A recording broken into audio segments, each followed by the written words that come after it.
The video of you goes viral before the Foundation can delete it. 12 million views, 400,000 comments, 3 news channels asking the same question. Why is there a Foundation logo on the wall behind the creature? You sit in a dark room beneath Site 19, watching yourself on a civilian phone recording. The footage is only 11 seconds long. You run through a subway platform. Something moves behind you. The camera shakes. Then your face turns toward the lens. Not frightened. Warning. A woman in a black suit stands behind you and says, "Containment failed twice." You look at the screen. How? She turns off the video. First, the anomaly escaped. Then she places a red folder on the table. Then the truth did. Level 1. Gamma 5. Red herrings. The first thing Gamma 5 teaches you is that deleting evidence is amateur work. Deletion creates absence. Absence creates questions. Questions create forums. Forums create theories. And theories are harder to contain than footage. At level 1, you join MTF Gamma 5. Red herrings. Your job is not to fight the monster. Your job is to make sure nobody believes the monster was real.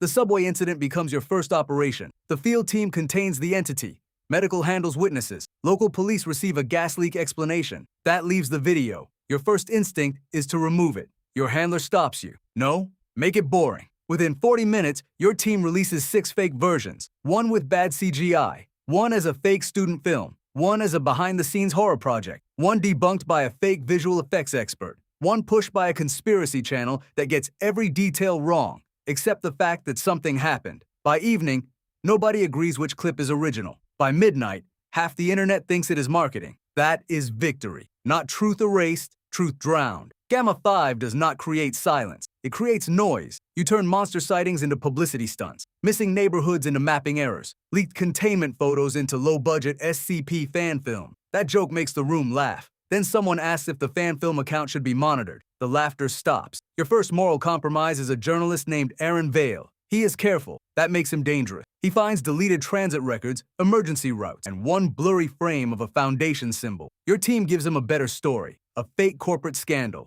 A fake whistleblower. A fake encrypted drive. He follows the bait for 5 days. By the time he realizes the scandal was manufactured, the subway video is dead. Aaron loses credibility. The Foundation keeps secrecy. You tell yourself, no one got hurt. Then you watch him on a live stream, trying to explain why the truth changed under his hands. He looks less angry than broken. At level 1, you learn containment does not always happen inside a chamber. Sometimes, it happens inside public belief. Then a yellow folder lands on your desk. No media plan, no fake accounts, only a contamination map. The label reads, Beta 7. Under it, do not remove your mask, even if the voice inside says you already did. Level 2. Beta 7. Maz Hatters. Your suit alarm begins beeping after the door seals. Not before, after. That is the part that stays with you. You stand inside a rural medical clinic wearing full containment gear while the warning light flashes on your wrist. Oxygen stable. Seal stable. External pressure stable. Contamination positive. Something is already on you. At level 2, you join MTF Beta 7. Maz Hatters. Biological, chemical, radiological, and anomalous contamination specialist. Gamma 5 teaches you information can spread like disease. Beta 7 teaches you disease can learn your name. The clinic looks harmless. White walls, plastic chairs, a vending machine humming in the corner, children's drawings near reception. Inside, every plant is blooming, even the plastic ones. The first patient says she can hear roots growing inside the walls. The second says the flowers whisper when the lights turn off. The third has no symptoms, except that every time he speaks, the room smells like rain. Nobody laughs. Beta 7 operators do not laugh in contaminated buildings. Laughter fogs the visor. Your team moves room by room. Seal doors. Mark airflow. Bag sample. Tag exposed surfaces. Do not trust clean gloves. Do not assume a living patient is safe because they are still polite. Then the walls begin tapping, softly, like fingernails from inside the drywall. A doctor trapped in exam room 4 begs you to open the door. His voice shakes through the intercom. He says he is clean. His test says uncertain. Uncertain is the cruelest word in Beta 7. Positive gives orders. Negative gives relief. Uncertain gives guilt and expects professionalism. The doctor says his daughter is outside. Your commander looks at you, not because he needs your opinion, because someday you will give the order. You keep the door sealed. For 42 minutes, the doctor talks through the intercom. Then he stops. The tapping in the walls stops with him. At level 2, you learn mercy can be a vector. That sentence feels monstrous the first time. After 3 outbreaks, you stop arguing with it. During decontamination, your suit alarm beeps once. Just once. Everyone turns toward you. You say you feel fine. Nobody answers. They begin secondary quarantine. You do not protest. That is how you know Beta 7 has changed you. After 72 hours of isolation, a new packet arrives. No contamination map, no biohazard warning, only a blank photograph in a sealed sleeve. Printed across the top, ETA-10. The handler slides it across the table face down. Do not turn it over. Level 3, ETA 10. See no evil. The photograph lies face down for a reason. Everyone in the briefing room knows it. Nobody touches it.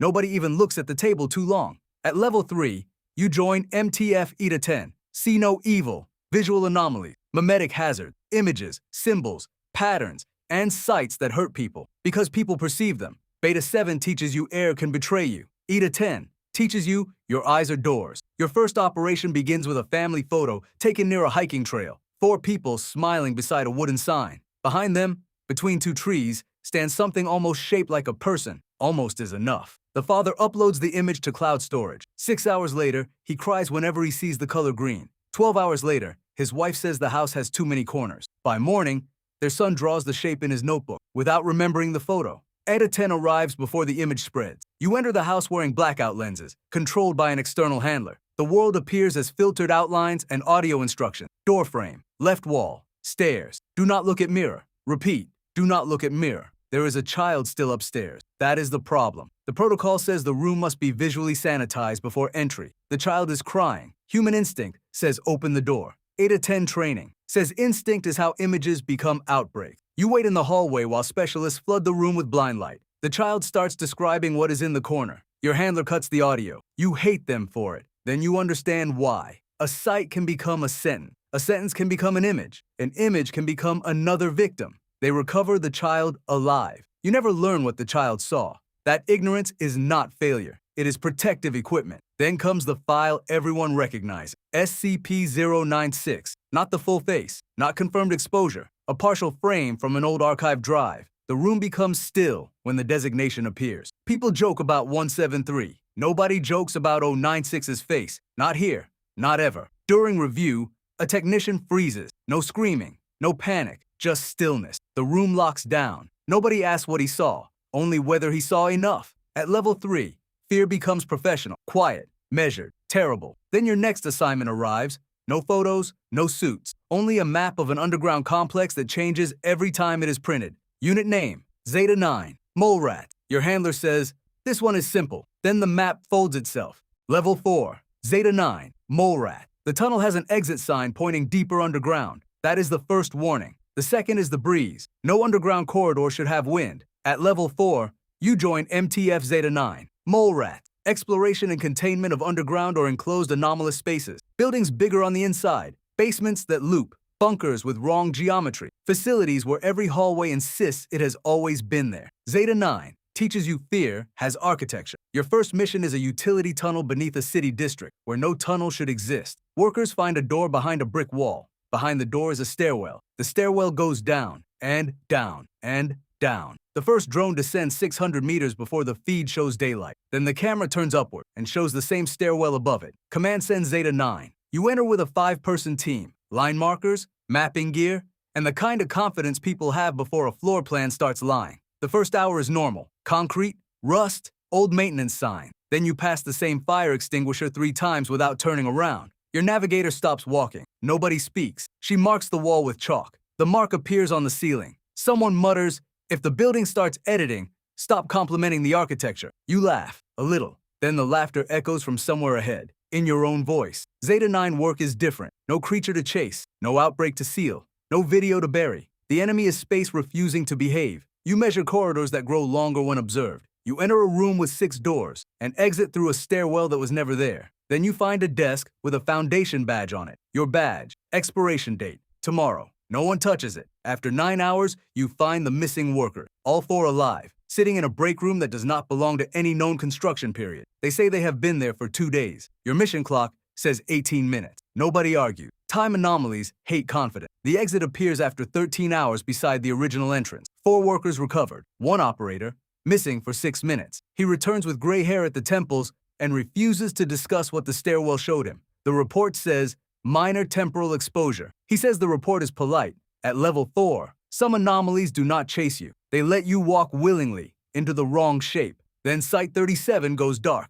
Not unknown, not abandoned. A Foundation facility. Multiple containment failures. Local security compromised. Epsilon 11 requested. Nine-tailed fox. Everyone in the room stopped smiling. Level 5. Epsilon 11. Nine-tailed fox site. 37 is dark when your helicopter arrives. That tells you more than the briefing. A Foundation site is not supposed to go dark. Even during failure, emergency systems glow. Backup channels activate. Command keeps talking until someone makes it stop. Site 37 says nothing. At level 5, you join MTF Epsilon 11. Nine-tailed fox. The team called when Foundation facilities fail from the inside. Every guard knows the name. Every researcher hopes they never need it. You enter through the roof at 241. Rain hits your visor. The red emergency beacon flashes once every 5 seconds. Inside, the halls smell like electrical fire and cold air. A broken intercom repeats half a sentence. Remain calm. Do not, then silence. The briefing lists 14 active SCP objects on site. 3 confirmed loose. 5 unknown. Possible hostile interference. Recover survivors if practical. Recontain priority objects, if practical. That phrase follows you through the stairwell. Epsilon 11 teaches you what collapse sounds like inside the machine. Doors open into rooms they should not touch. Maps become historical documents. Containment chambers become suggestions. The first survivor refuses to come out of a supply closet until you prove you are real. Nobody laughs. That is a valid request. On level B, you pass an open chamber. Inside, every chair faces the ceiling. Wet footprints cross the wall. Your squad leader says, not priority. You keep moving. That is the hardest part. Ignoring mysteries that are not currently killing the mission. Voices call from sealed rooms. Someone knocks from inside a vent. A researcher behind glass writes, please. Then erases it and writes, don't. You keep moving. Near the lower archive, the hostile interference becomes clear. Chaos insurgency, not a full invasion. A theft inside disaster. They use the breach as cover to steal one contained object while the Foundation bleeds attention everywhere else. At level 5, the enemy becomes human again. That makes it worse. Humans understand emergency routes. Humans understand schedules. Humans understand that the best time to rob the Foundation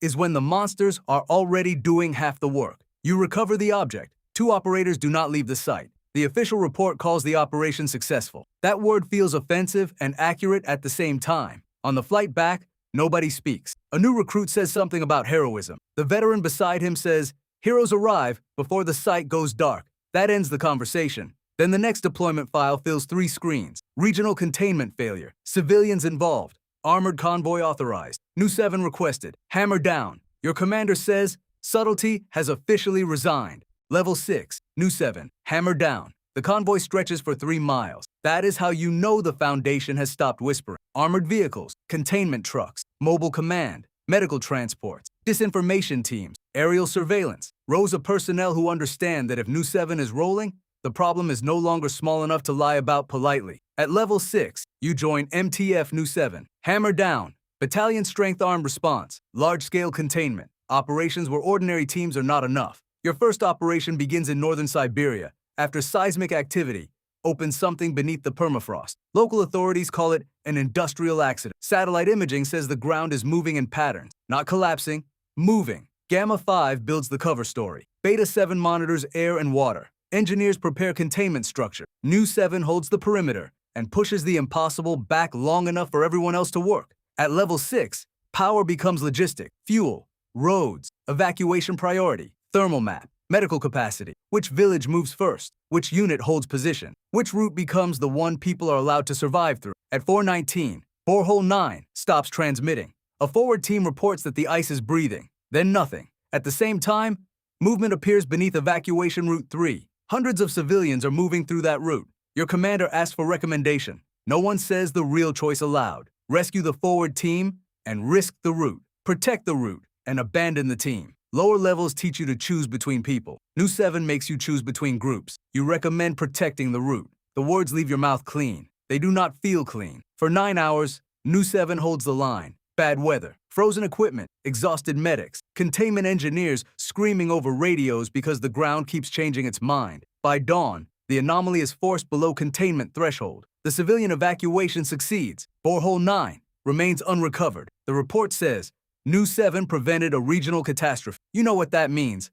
The math worked. It does not mean everyone came home. Then an unmarked transport arrives. No unit patch, no ordinary clearance. 4 figures step out under black containment cloaks. They move like people who already died and found the experience inconvenient. Tau 5, Samsara. For the first time in years, you feel like a recruit again. Level 7, Tau 5, Samsara. The first Tau 5 operator removes his helmet and shows a face that does not blink often enough. Not because he is threatening you, because maybe he no longer needs to. At level 7, you join MTF Tau 5, Samsara. The files call them specialized assets for high-risk anomalous threats. The rumors call them immortal cyborgs, artificial bodies, weaponized reincarnation, Foundation mythology with rifles and clearance issues. The truth is quieter and worse. Tau 5 is what happens when the Foundation stops asking whether personnel can survive the mission and starts building personnel around the assumption that survival is negotiable. You are selected after Siberia because exposure scans find something inside your nervous system that should have killed you. Instead,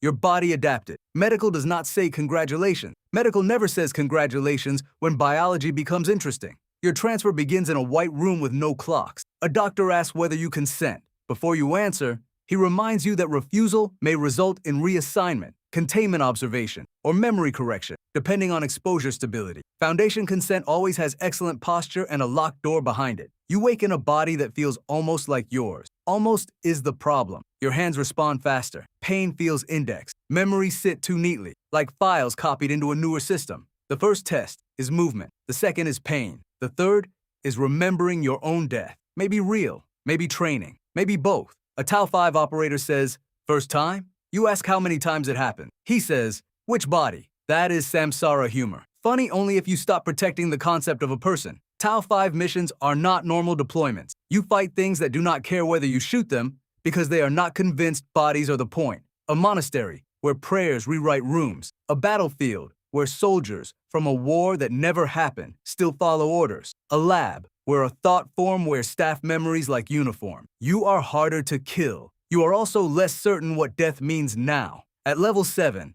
identity becomes another containment boundary. You begin wondering which parts of you are original and which parts are operationally convenient. Then a message arrives from above every chain you know. O5 priority, Alpha 1 transfer review, red right hand. Even Samsara goes quiet. That is how you learn there are still rooms where the almost immortal lower their voices. Level 8, Alpha 1, red right hand. The room has 13 chairs. Only one is occupied. You are not told which O5 sits across from you. You are not supposed to ask. At level 8, you join MTF Alpha 1, red right hand, the task force associated directly with the O5 Council, the unit known through rumors, redactions, and the sudden feeling that whatever was being discussed is no longer open for discussion. Alpha 1 does not feel like promotion. It feels like entering the part of the Foundation where consequences arrive before explanation. By now, you have lived through every kind of MTF nightmare. Gamma 5 taught you to bury truth. Beta 7 taught you breath can betray you. Eta 10 taught you sight is a liability. Zeta 9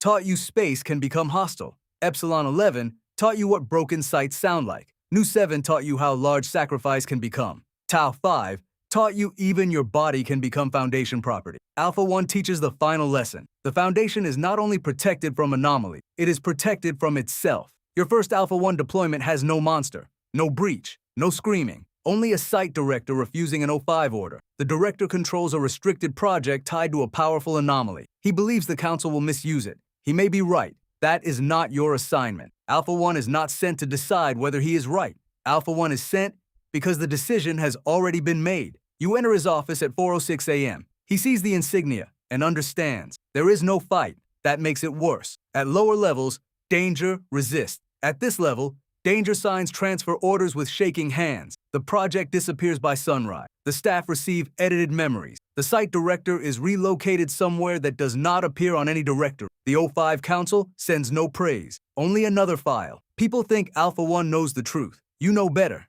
Alpha 1 knows which truths the Council chooses to act on. That is not the same thing. Years pass without feeling like years. Your name disappears from ordinary record. Your old body is a restricted file. Your old assignments become sealed. Your existence becomes something lower personnel feel only when a door opens without a log, and everyone suddenly knows not to ask questions. One night, at 2:17 a.m., you receive a live feed from Site 19. A new candidate stands in a security corridor, wearing a uniform that does not fit yet. Behind them, a containment door begins scraping against concrete. They look toward the sound, curious, afraid, ambitious. You know that look. They think MTF means becoming elite. They think specialization means finding the team they belong to. They think the Foundation is a ladder. It is not. It is a series of doors. Each one opens closer to the center. Each one closes behind you. The intercom clicks. A supervisor gives the first order. The recruits straighten. The door locks behind them. And somewhere inside the Foundation, the next specialization begins.